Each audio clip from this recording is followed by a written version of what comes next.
What is up, everybody? Welcome to another edition of the Touchline Talk Show. Thank you so much for tuning in. As always, be sure to hit that subscribe button so you don't miss any of the content I put out every single week. So much to get to, from the midweek action to what is happening at Chelsea. I'm going to cover all of it, but there's really only one place to start, and that is what happened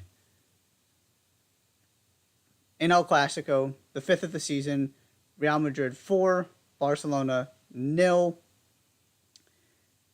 And I'm going to try and kind of make two simultaneous arguments that admittedly don't 100% mesh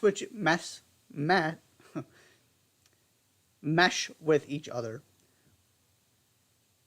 But you're going to see where I'm going with this because they can both be true. This was much more about Barcelona than Real Madrid. And this game highlighted the shortcomings Barcelona still have. Specifically at the center back position. And yes, Andreas Christensen wasn't there. That's why you need to have more than 2 or 3 center backs you trust, one of whom plays, well, actually, 2 of whom play right back some of the time. And Araujo just basically plays right back. He could play center back. The point is they don't have enough center backs they can trust. And so Marcos Alonso gets to start over Eric Garcia. Marcos Alonso is not a center back. I've been having this conversation since Frank Lampard was playing him at left back and a back four. He's not a center back. He's not a left back. He's a left wing back. Putting him at center back highlights all of his weaknesses and doesn't let you capitalize on any of his strengths. I have never understood how he became a center back. And the defensive vulnerabilities have always been there, and you saw it time after time in this game.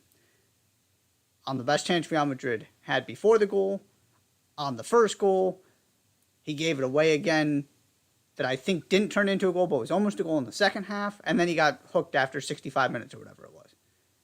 He had a nightmare. And it's not shocking because he's not supposed to be starting for Barcelona at center back in this game.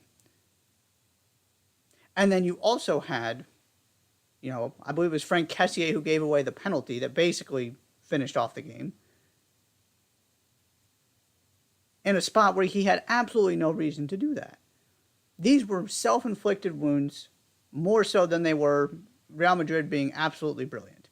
This was not that 30 minutes of absolute majesty that you've seen in the Champions League time and time again, where they overturn these aggregate deficits and they're just breathtaking for a half or for 30 minutes or whatever it takes to find a way to come back and win. That wasn't this. They were good.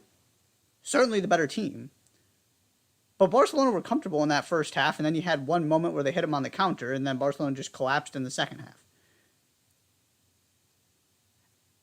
And so here are the 2 points I was talking about earlier. It is still 100% fair to wonder whether this Barcelona team coming into next season, assuming they are in the Champions League with all the stuff going on off the field right now, but assuming they're playing in the Champions League with something close to this roster, this squad, whether they can actually be considered a contender. And not in the definition of, yeah, I could see them winning it, as in one of the 5 or so teams you really feel like you wouldn't be surprised if they won. One of, not necessarily the clear-cut favorites, but kind of that second tier of the other teams. If I told you the obvious picks weren't going to win, who else would you be looking at? Because this is the problem they've had for most of the season. They go up against the best teams, and they don't perform well.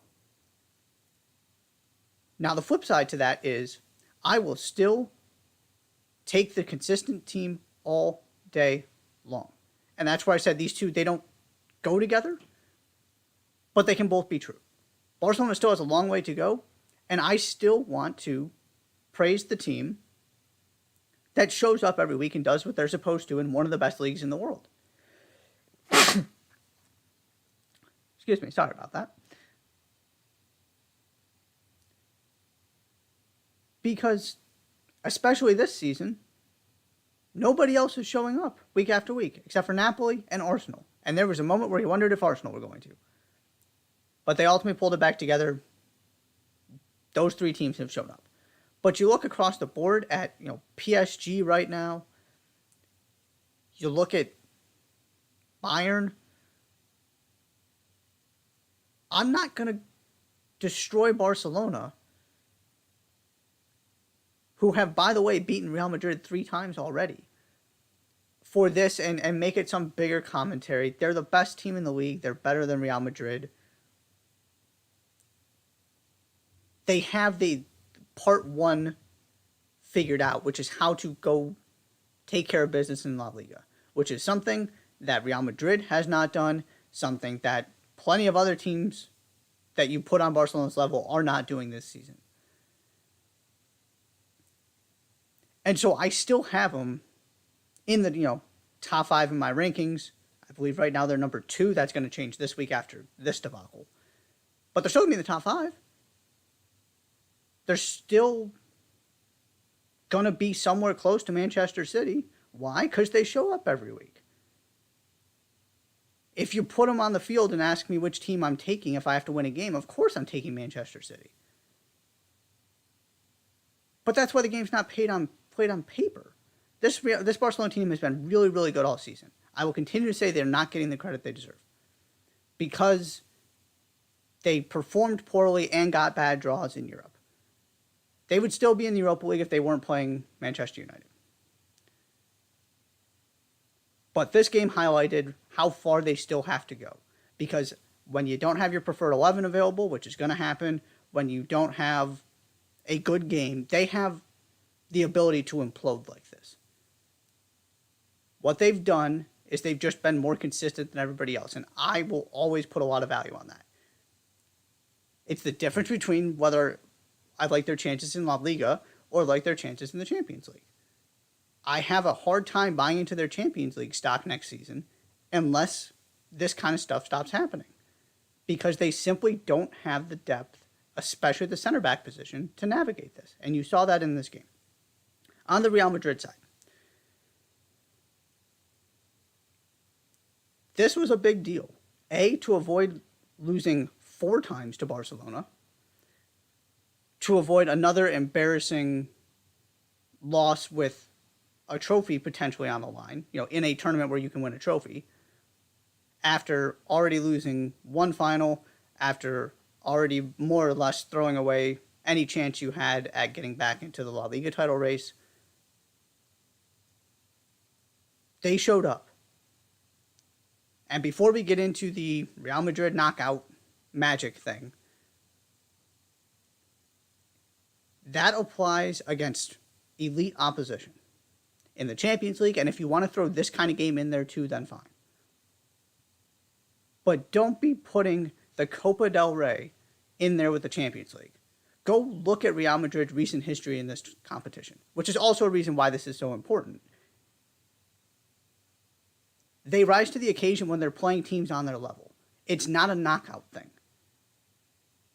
Part of it is they know how to navigate that, but it's more the combination of knockout and elite opposition, because they've been bad in this tournament, this competition.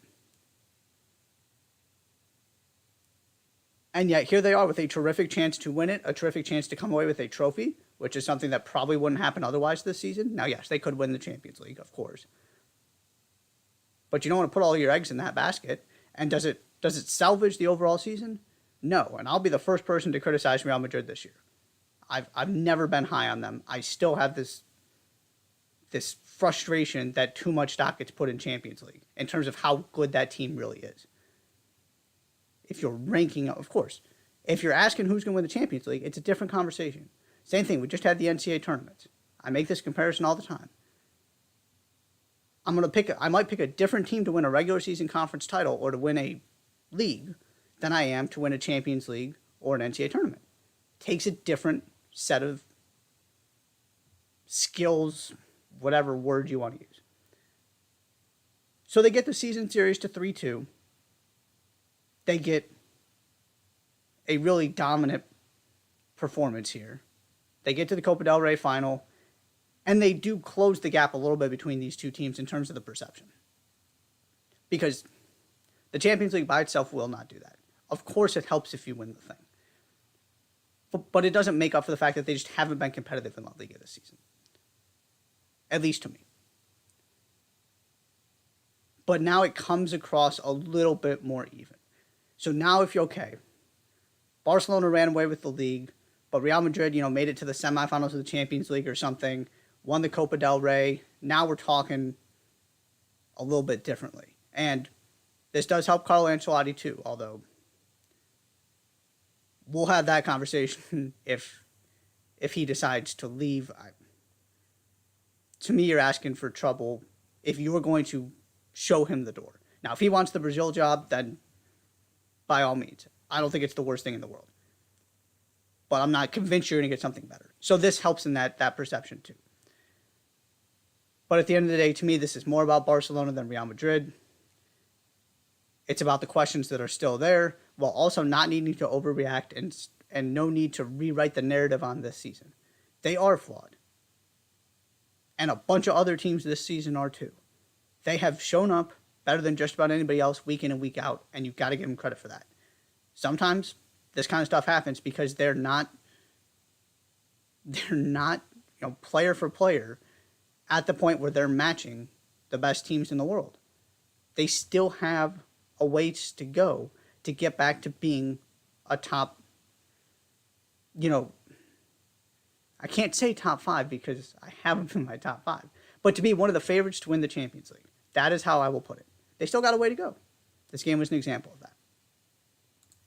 The other thing I want to highlight before I take my first break, we're going to jump to Italy and what happened in the Coppa Italia game between Inter Milan and Juventus.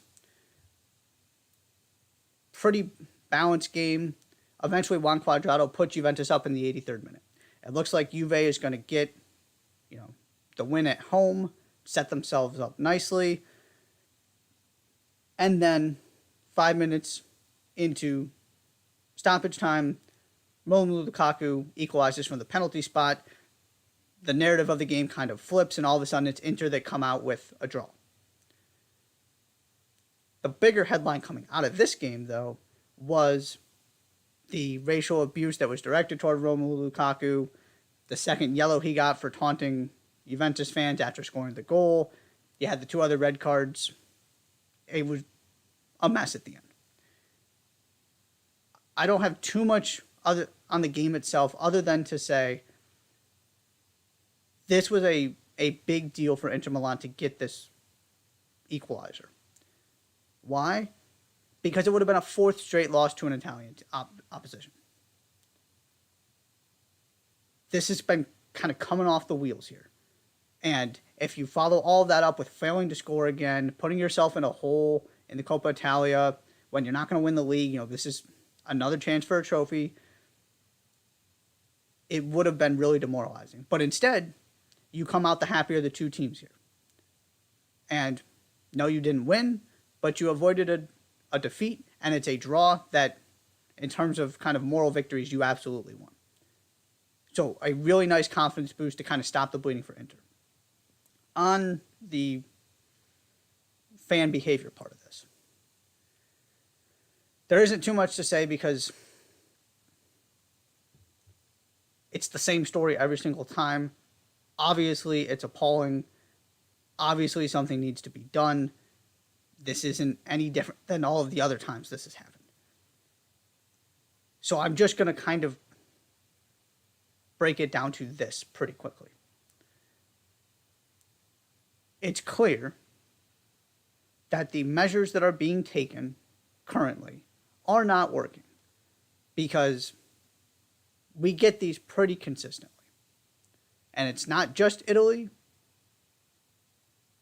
but it's certainly, this is by no means the only example of this happening recently in Italy. Romelu Lukaku, by himself, has highlighted multiple. So clearly we got a systemic issue here, right? This is not an aberration, both in Italy and just generally across the sport. That's not news to anybody, but it's worth acknowledging once again. This is one of those things you can't just become immune to it and just be sad and say, I wish we could do better. We got to keep highlighting it until something is actually done. The second part.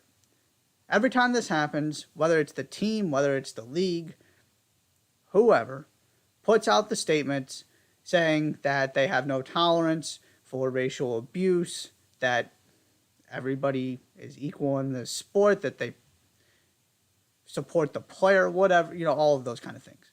It's important to put that statement out. It's a nice sentiment to share. How about you do more than say it, though? Show me you have no tolerance for this kind of behavior and that racial abuse has no place in the game. Show me by doing something different. Because again, what is happening right now is not working. The thing that keeps coming to mind is stadium bans, just because I don't really know what other options there are. But we haven't really gone all in on the stadium ban thing. So how about we try that? Do something different. Because it's easy to put the statement out and to say, oh, that's terrible and that's not okay and we have no tolerance for that. It's a lot harder to actually do the work and to kind of take responsibility and say, we as a club, we as a league, we as a soccer community are not going to stand for this. And we collectively, not just the police or the club, are going to hold people accountable by saying if there are fans who are going to treat players that way, there will not be fans in the stands.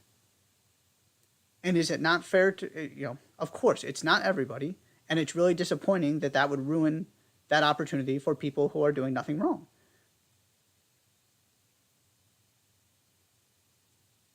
But hopefully that will spur those people onto action to try and cut it out so that we don't have this problem and everybody can enjoy the game.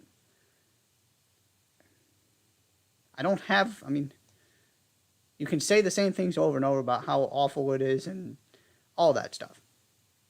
At some point, you got to do something more than say that it's not okay. Saying it's not okay is important.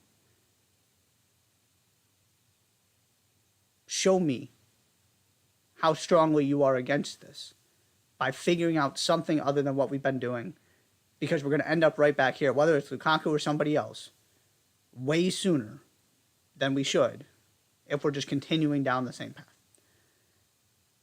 That is all for the first segment. I'm going to take a quick break.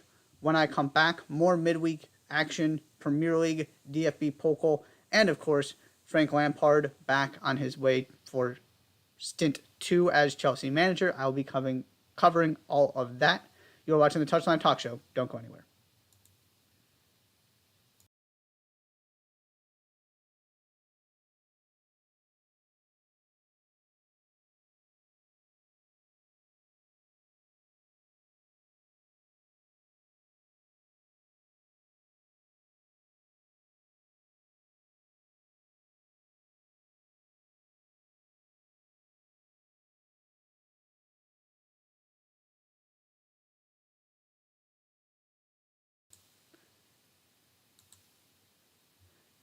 And welcome back to the Touchline Talk Show. Thank you so much for tuning in. Be sure to hit that subscribe button so you don't miss any of the content I put out every single week.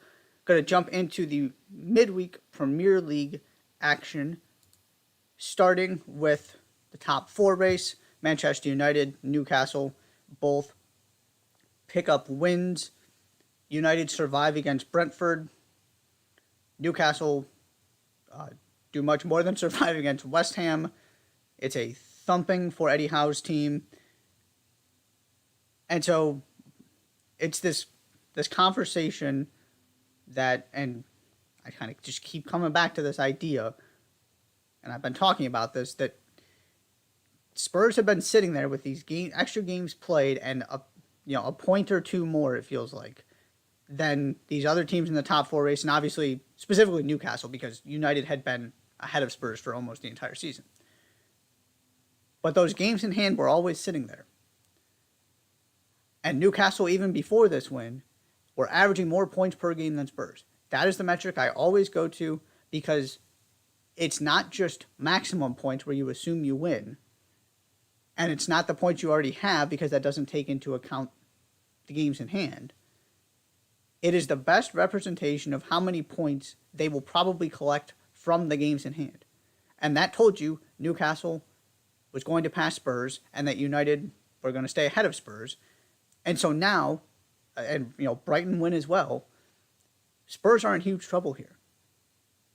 Because all three of those teams picked up 3 points. And there just aren't that many games left to be able to make this ground up. To me, if you're asking what this top four race looks like, I feel very confident United and Newcastle are going to end up 3-4 in some order. And if somebody's going to catch them, give me Brighton. But it is very clear at this point, and my top 25 is going to reflect this. You have a top four. This is the day when it became one of these two teams has to throw this away. And interestingly enough, the team that looks closest to doing that right now is Manchester United. And if they don't make the Champions League, we have to have a very different conversation about this season. As many positive things as there have been. And yes, part of this is the fact that not only is Casemiro not there, Christian Eriksen hasn't been there for a while either. And that's getting overlooked in all of this. There are reasons why United have struggled recently. But they do get the win, they get the 3 points. And so they kind of get things back on track here and really cement themselves and prevent themselves from falling into kind of the top four race. They keep themselves in that top four. And Newcastle, I mean, they follow up what they did to United with another comprehensive win. They're playing phenomenal right now. And it kind of came out of nowhere because they had those draws. You wondered did they have enough left in the tank? And they've been rejuvenated. And so this is, to me, these are your top four. You can talk about what order it ends up in between Newcastle and Manchester United. But we would be having a different conversation had these games gone differently. Because then you're talking about, okay, can Brighton get in there? Can Spurs hang in there? But now you're talking about they're already in third and fourth. There are games in hand. They're the teams playing better, particularly Newcastle. And because I always just, Casemiro's coming back. Christian Eriksen seems to be not too far away from coming back either. I always believed United were going to figure this out enough to get into the top four. They weren't going to just fall off the face of the earth. And here they are. Big win for both teams. The teams that did not have so much success were the ones in the relegation battle. Leeds United come away as the huge winners here because they do actually win. Bournemouth, Nottingham Forest, Leicester, and West Ham all lose. Southampton also winners by default because outside of Leeds, nobody gained any ground on you. You got some work to do to get out of the relegation zone, but it's there. So congratulations, Southampton. This could have been a disastrous midweek for you if 3 of these teams had won and one of them had drawn or something like that. But instead, Leeds get themselves some breathing room, and everybody else is back to square one, which they're all also winners that the other teams didn't punish them for losing. But your two big winners here are Leeds and Southampton. Leeds come from behind to beat Nottingham Forest. And, at this point, if you're Forest and you have points, you just have to wonder whether those 3 points that they just threw away are the difference between survival and relegation. It doesn't have to be because, again, nobody is making anybody pay for anything right now. But, Steve Cooper is getting the public announcement of support, which is never really a good sign. Is firing him at this point going to do anything? Probably not. Should he have the ability to finish this season out no matter how it ends? Yes, I believe so. But you would have just felt a lot better if you could have even picked up a point here. to have 3 and to give them all away is incredibly frustrating. And then, Bournemouth, Brighton are just a better team. There's not too much to be concerned about or breakdown there. West Ham, you get the big win. You feel like maybe they can just kind of use that to catapult and get themselves out of this mess. And then this happens. And now David Moyes is also kind of getting the, talking about he feels he still has the support of the board. I just have a hard time seeing West Ham go down. But this has gone on too long to not treat it as a real possibility. They are in the relegation battle just like everybody else. Which is a very obvious thing to say, but there's part of me that just refused to get there. And this is the game where I can't talk myself into that anymore. Had they even taken a point here and looked good after getting that win over the weekend, then maybe you could start to say, look, I think they're going to finish strong. There are so many teams down there. They're not going to be one of the 3 worst. Now who knows what happens next. And then there's Leicester. First game without Brendan Rodgers. Harvey Barnes scores a really good equalizer. Kieran Dewsbury-Hall gets himself sent off. And then, in one of the epitomes of Leicester's season, if you want to see Leicester's season in one moment, it's Bertrand Traore's equalizer. Giving the ball up in that area for no particular reason, in the final minutes of a game where you have a point and you are down a man.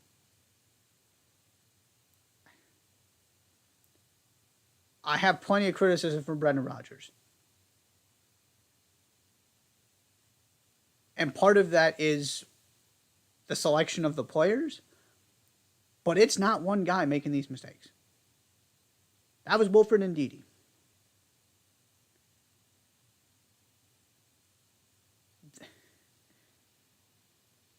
No manager can be out there making those decisions for you. He needed to just clear the ball. And he didn't. Traore had a great finish. And so, even if they would have gotten that point, you would have felt a lot better about this. And they lose as well. Thankfully for Leicester, everybody else lost too. But really, this is just kind of reinforcing. I don't look at any of these teams outside of, I think Crystal Palace are going to be fine. They've kind of separated themselves a little bit. Outside of that, though, I don't see any of these teams putting together a run to really make themselves feel safe with 2 or 3 games left, where, they win 3 of 5 or something like that. I really see this going down to the end. And the way these midweek games played out really reinforced my belief in that. Because, Leeds played Nottingham Forest. Somebody had to get points out of it. And everybody else lost again. And nobody looked particularly good doing it. The other big Premier League news that is getting officially reported, and, we've got the here we go from Fabrizio Romano, so I'm going with it, is that Frank Lampard is coming back to Stamford Bridge to see out this season. Very strange. Really looking forward to hearing the explanation for this one when it becomes official.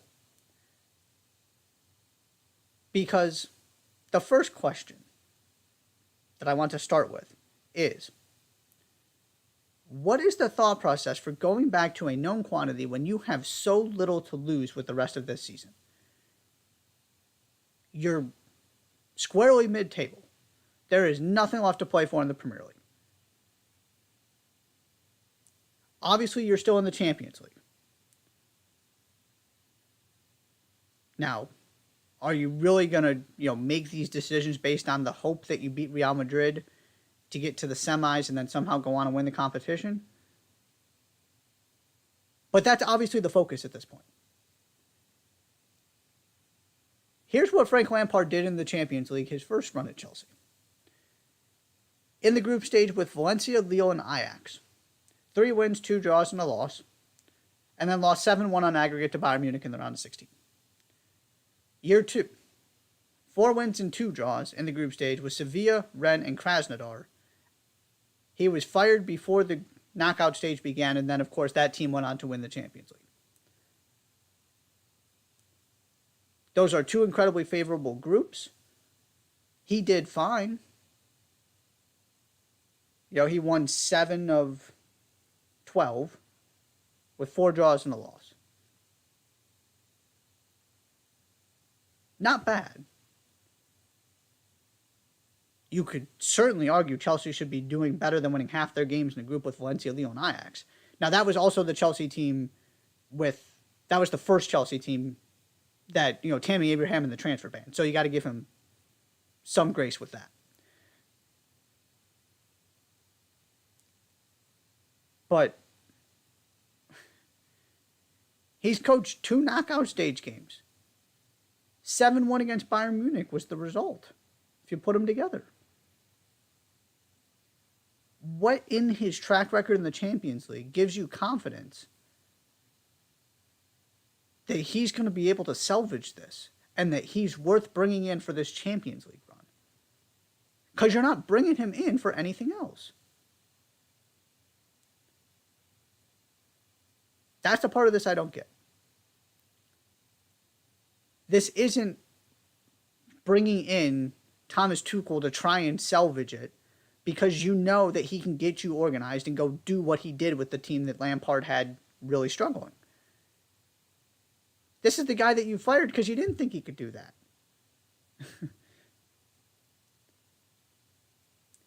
And not only does it just not make sense on that level, the other part of this is that Chelsea are playing an incredibly dangerous game here because of how many high-profile managers are available now and how many openings there are going to be by the summer.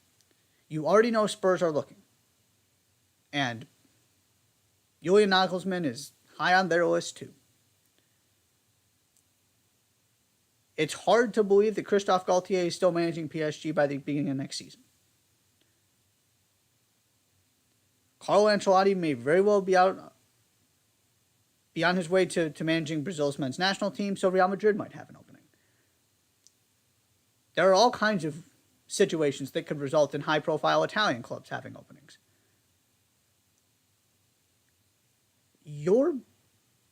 The whole point of getting rid of Graham Potter was to get a jump start on this. Because again, going back to my original point, if you had nothing to lose, why not let him try and figure it out? And now, instead of doing what Bayern did, where they said, this is not sustainable, we can't wait, we need to go get our guy. Now you're making that move and then not actually going to get the guy.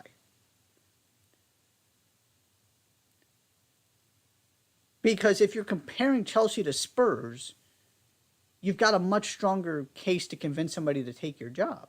If you're comparing it to Real Madrid, good luck, and even PSG,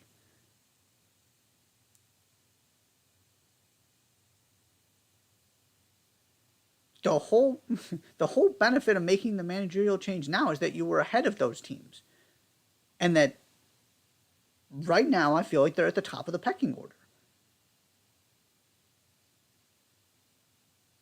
And maybe Nagelsmann said no, but that's not what is being reported. That doesn't seem to be the case. He seems to still be very much in consideration for this job.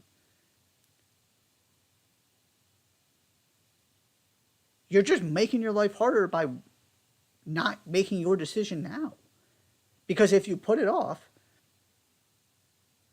and in particular Nagelsmann, but some of these guys are probably going to get impatient.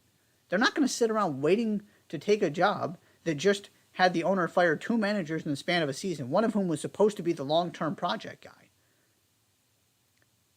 At a club with way too many players that doesn't have any kind of cohesive plan, yes, it's Chelsea, I get it. But when you're up against so many other jobs that are comparable, all that stuff is going to turn people away from you. And PSG and Real Madrid, hypothetically, are going to be going after the same managers you are.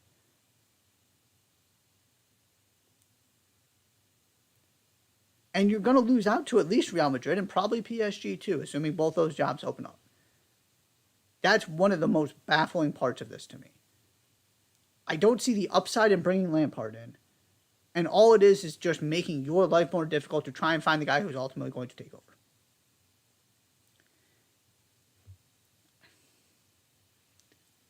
And from Lampard's standpoint, I mean, you don't have that much to lose. If they go on a run, it helps you get back, some of that credibility as a guy who has gotten fired from the last 2 jobs he's taken. Also, the fact that, Everton are doing better under Dyche, so that's not a great look for him. This just doesn't make sense to me. And I feel like that's pretty much the consensus. We'll see how it goes. I really struggled to figure out the why and what the logic behind this is, other than, he's more experienced than Bruno. Why not see if Bruno can manage? What's the harm in that? Because if you're that serious about the Champions League, Frank Lampard's not the guy you're bringing in. So, this will be intriguing and fascinating, if nothing else. I just don't see it really changing much in the long term. Finally, the only thing it's going to change is the fact it's going to make them harder to find their next manager. The other thing I want to touch on quickly is the DFB Pokal results and the upsets in the quarterfinals. The top 3 teams in the Bundesliga table all lost. Mario Götze assisted Randall Kolo Muani twice in 2 minutes to beat Union Berlin. Very quietly, Eintracht Frankfurt, and specifically Kolo Muani, is just having a phenomenal season. And Eintracht Frankfurt are hanging in there. And so they get the win here, and all of a sudden this thing is really opened up because both Bayern and Borussia Dortmund lost too. Bayern go up through a Dayot Upamecano goal on a set piece. They didn't do much else. Freiburg then get an excellent goal to equalize and win on a last-minute penalty. And so now Bayern are out of the DFB Pokal. Is it that big of a deal in the grand scheme of things? No. Because you got a Bundesliga title to go win, you got a Champions League title to compete for. However, I'm going to go back to what I said when they fired Nagelsmann. Firing Nagelsmann when they did sends the message that we could not wait, that this was going to end poorly, that we had no faith he could get us where we need to be this season. Which means you believe Thomas Tuchel is a massive, immediate upgrade. Because otherwise you let Nagelsmann see this season out and then you revisit it in the summer. So you need Tuchel to deliver, or else this is on that decision. And it's on the Bayern leadership. Because you didn't give Nagelsmann a chance to prove he couldn't do it. Because you didn't let him face Borussia Dortmund. And you didn't let him finish out the Champions League run, which he did a very good job with, by the way. And that's not me necessarily defending him. But the timing put so much pressure on Tuchel and the rest of this season. And yes, he got the win against Dortmund, although that was Dortmund collapsing more than anything else. But he came in and did what he needed to do. Do I think that game was dramatically impacted by the managerial change? No. Regardless, he got the job done. And then this happens. So now, you're not going to win this trophy, which is something that Bayern expects on top of the Bundesliga. You're still not home by any means in the Bundesliga. And who knows how the Champions League goes. There's a world in which they don't walk away with any of these 3 trophies. This was the easiest one to get. Probably. You could argue after the Dortmund game that the Bundesliga is easier to get at this point. You can go back and forth. But the larger point is, this is already going against Tuchel in terms of the evaluation here. Because you didn't let this Nagelsmann get to a point where this kind of stuff happened. And so now, when you're ultimately disappointed with this season, you can't just lay it at the feet of Nagelsmann. Because you don't know they would have lost this game if he was in charge. You didn't give him a chance to find out. And I understand why. And if it works, and they win the Bundesliga and win the Champions League, then sure, you tip your cap and you say that was the right decision.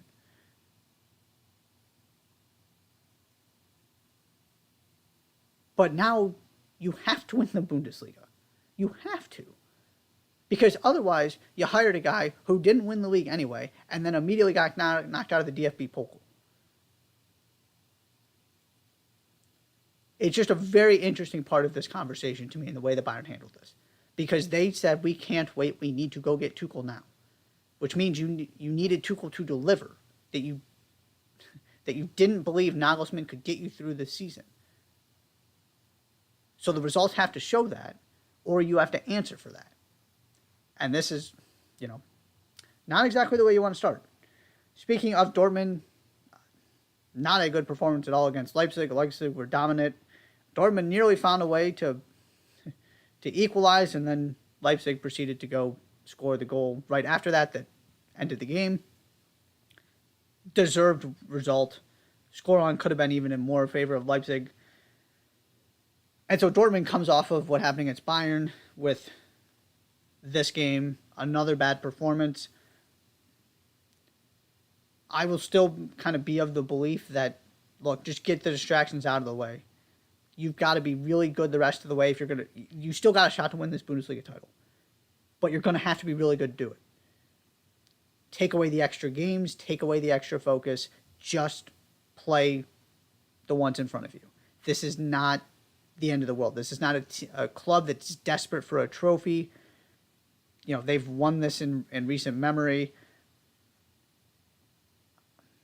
It's more about, can they stop this spiral? Because they need to win this weekend. Than it is about the disappointment of not winning the DFB Pokal. And so now, Bayern and Dortmund are gone, and Union Berlin's gone, but the teams right behind them, your Leipzigs, your Frankfurts, your Freiburgs, are all right there. So we're going to get some really good semifinal matchups. And Stuttgart get past Nuremberg. They're the fourth team remaining. So you've got three clubs that don't get these kind of opportunities all that often to go win trophies. And obviously, Leipzig won this one last year in a similar situation. But Freiburg have had a really good season. Can they end it with silverware? So these teams have kind of been, specifically Leipzig and Frankfurt, have been around. Last season they got trophies, but you just don't know when that next one's going to come. And now all three of them have an opportunity and don't even have to go through Bayern and Dortmund to do it. So that adds another layer to the DFB Pokal semi-finals. I'm going to take one more quick break, and when I come back, as always, end with the weekend look ahead, getting you ready for the biggest matchups around the world. You're watching the Touchline Talk Show. Don't go anywhere.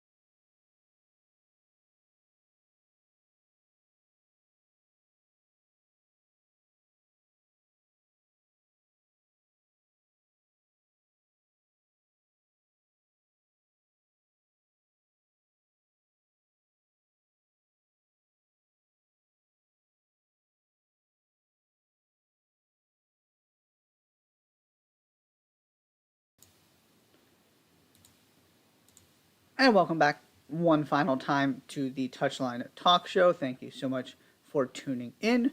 It is time for the weekend look ahead, starting, like I always do, in England. Everton at Manchester United, to kick off the weekend on Saturday.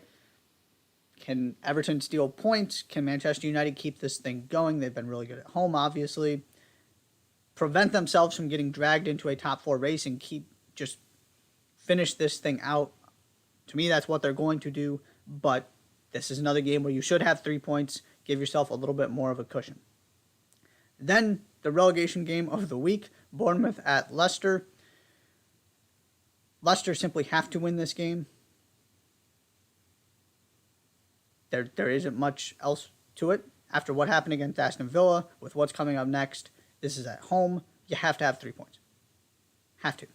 And if Bournemouth can get 3 points here, that puts you in a much better spot. One of these teams, assuming somebody wins, is going to feel a lot better at the end of this game. We'll see who it is. Brighton at Tottenham on Saturday in the top 4 hopeful derby. This is... Spurs need to win this game if they've got any shot for me. And Brighton, again, you've got these games in hand. Can you keep collecting points to give yourself an opportunity to catch those 2 teams ahead of you? They've got work to do if they're going to get there. So you can't afford to drop too many points, even though this is, obviously not a game you would expect to win. So, big consequences for both teams there. Manchester City at Southampton. Can Southampton pull off another miracle against Manchester City? And then Arsenal at Liverpool on Sunday. Liverpool's top 4 hopes are quickly fading. Yet there's still a team that can go beat anybody on any given day. And City are really starting to round into form. So that creates an interesting dynamic here if Arsenal are to lose this game, because City are still putting pressure on them. How do Arsenal handle that with one of their more difficult tests of the season left on their schedule there? In Spain, Real Sociedad at Getafe on Saturday, Villarreal at Real Madrid on Saturday, Cadiz at Real Betis on Sunday. European hopeful relegation candidate. Your relegation game of the week in La Liga, Valencia at Almeria on Sunday. And then Atletico Madrid at Rayo Vallecano on Sunday as well. So you've got some higher, teams in the 4, 5, 6, Atletico Madrid's 3, 3, 4, 5, 6 range in the table playing some of your relegation candidates. Those are always interesting matchups with both teams having so much to play for. In Italy, Inter at Salernitana on Friday, Napoli at Lecce on Friday. Can Napoli bounce back from what happened over the weekend? Empoli at AC Milan on Friday. What do Milan do for an encore? Bologna at Atalanta on Saturday. Roma at Torino on Saturday. And your game of the week, Juventus at Lazio on Saturday. Still not completely convinced by what I'm seeing from Lazio, but they're finding a way. And they've been in really good form recently. They have taken control of second place in the table. Can they keep this thing going? And then Juventus, still to me very clearly the second best team in this league. But you got the whole point deduction thing. So really nice test for both of those teams. In Germany, you come off of a Der Klassiker, and then you get Union Berlin at Dortmund on Saturday and Bayern Munich at Freiburg on Saturday. Perhaps the most difficult test remaining for both of these title contenders. Dortmund have to have it. It's 3 points at home. You cannot afford to drop more points. Bayern now go to Freiburg after just losing at home to Freiburg, which makes this really, really interesting. Because on the one hand, I don't want to play angry Bayern Munich. And on the other hand, if you're Freiburg, you're feeling confident. And even if Freiburg just take a point, that changes the complexion of this title race. And then your other games to look for, Eintracht Frankfurt at Leverkusen on Saturday, 2 of the teams up near the top of the table. And then 2 relegation games, Stuttgart at Bochum and Schalke at Hoffenheim on Sunday, both those on Sunday. That could change the complexion of how things look at the bottom of the table. In France, Strasbourg at Lens on Friday, PSG at Nice on Saturday, Monaco at Nantes on Sunday, Marseille at Lorient on Sunday. Can Lens and Marseille keep up the pressure? Can PSG get this thing back on track? Now you're hearing reports that Messi is considering joining Ronaldo in Saudi Arabia. You got the boos coming from the PSG fans. They've been awful in 2023. They They should still win this title. But they got to actually put the points on the board to do it. And if they, this is not the easiest game in the world. If they lose this one too, and all of a sudden it's a 3-point gap there, a disappointing and frustrating season could get much worse for PSG. So can they kind of stop the bleeding here and at least, you got all kinds of questions moving forward, but can you at least get over the line and win this title? It looked like they were going to do it with ease. Now that's not so much of a guarantee. And then Major League Soccer, just a few games to highlight. Philadelphia at Cincinnati. Your preseason probably top 2 teams in the East, at least according to me. Philadelphia coming off a 1-0 win over Atlas in the CONCACAF Champions League at home. Rough start to the season MLS-wise. Got Andre Blake back. Cincinnati's been as good as advertised. That should be a really good matchup. Austin at LAFC. Again, Austin, not great start, but they had LAFC's number last season. Does that continue? Toronto at Nashville. I just really like that matchup. And then St. Louis at Seattle. St. Louis's undefeated start to the season has finally come to an end. I should say their perfect start to the season. And now you're going to play the Sounders. That schedule, as good as St. Louis had been, was pretty favorable. Now you got to go to Lumen Field. What does that look like? How does this play out? Is this the beginning of kind of reality for this St. Louis team? Or are they able to show that they really are this good and that they are going to be one of the best teams in the Western Conference this season? No, you can't draw that conclusion from this game. But I do feel like this one's going to say a lot about exactly where they're going to be now that this honeymoon is kind of over. Because the Sounders are playing excellent. Jordan Morris is on fire. They are back to being the Sounders. To the point where you have to have a conversation about whether their best lineup even includes Raul Ruiz-Diaz. That's a scary thought. So, St. Louis has not seen anything quite like this yet in their young MLS existence. That is all for today's show. Thank you so much for tuning in. Be sure to hit that subscribe button.